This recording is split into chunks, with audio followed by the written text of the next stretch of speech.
السلام عليكم خاوتنا الاعزاء. رانا في ولايه الجلفه، المنطقه بالذات ولاد سعيد.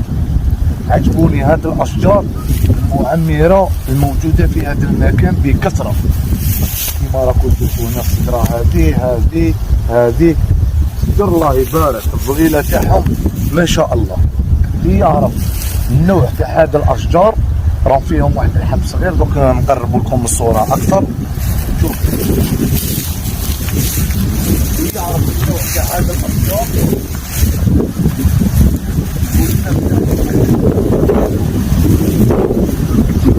شوف